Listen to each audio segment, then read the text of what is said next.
T equals C. I've gone into it in other videos, why time is a true theoretical constant, but today I'm going to mention time dilation and maybe brushed up on it a little bit about why clocks appear to dilate time as they accelerate. And the best way to explain it is taking a rock and dropping it, taking another rock and tossing it. Now, they will fall and hit the ground at the same time.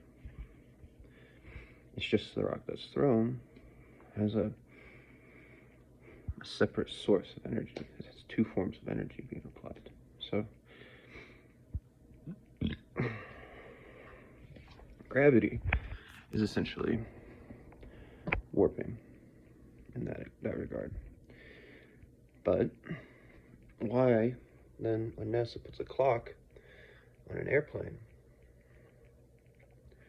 versus a clock on the ground that's stationary to some degree, does the clock in the airplane come back with a different time? Well, if you take that rock that you throw, and now you imagine a hairspring for a watch.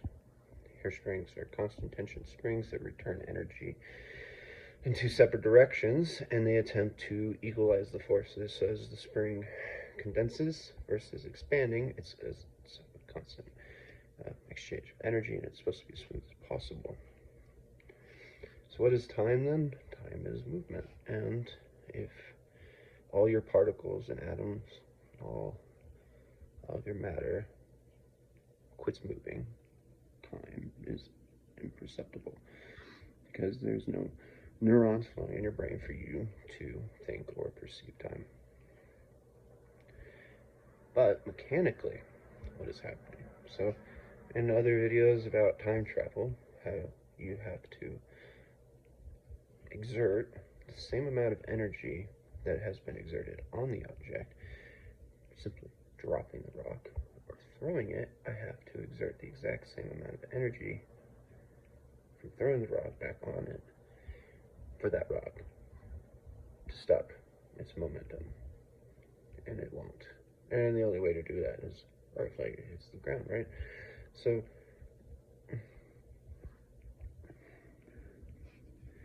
what is happening to hairsprings, or I suppose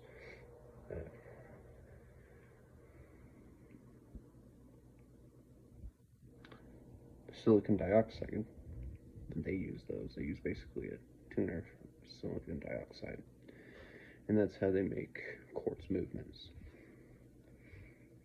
If you take that movement and you throw it, what happens to the resonance? It's the same thing as when Mythbusters shot a ball backwards and the ball halted in midair. Well, they were driving a truck and it stopped and then it fell down.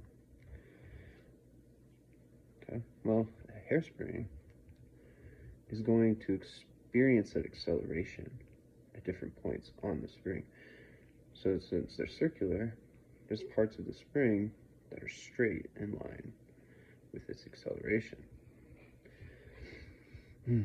So the spring condenses this way. It gets smaller and larger as it pulses in the escapement. Now, this is true for any particle, any atom. How electrons are orbiting the nucleus of an atom, it's always the same thing. So as you're accelerating, this part is accelerating inwardly quicker, and this part can catch up to the center of mass.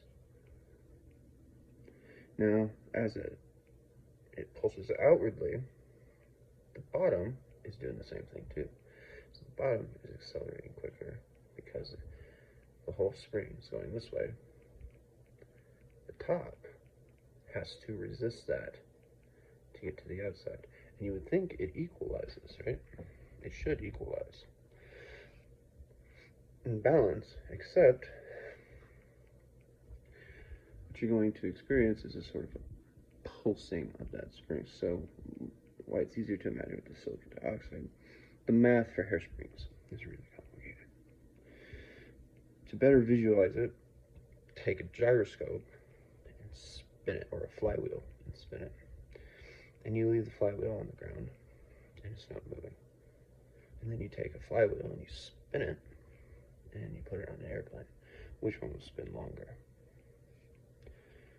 Well, there's forces mechanically being acted on the bearing of the flywheel. The flywheel's being accelerated, stuff like that, friction. Time is moving slower in a stationary position. So the flywheel on the ground should spin longer. Well, if you counteract those forces of flight, and you have a way to, so you take an atom, and now you imagine the electron orbiting, and it gets closer to the nucleus, which then it gets farther away from the nucleus.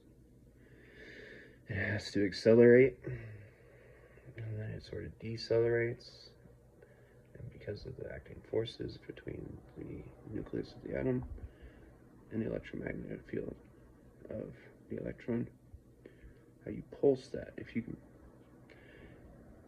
exert that same energy backwards on it, that prevents all these counteracting forces, time is a constant. So it's not that time is dilating.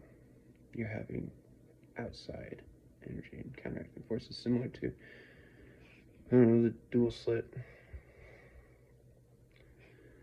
So anytime you observe, you're taking a measurement and you're interacting with the dual slit experiment, and that's creating the two effects. Well, same thing with time and dilation, and watch, listen, matter, how it all correlates. So P equals C. This is where, when you're in the shower though, things make a lot more sense until you say them outwardly. It's so much more elegant in there.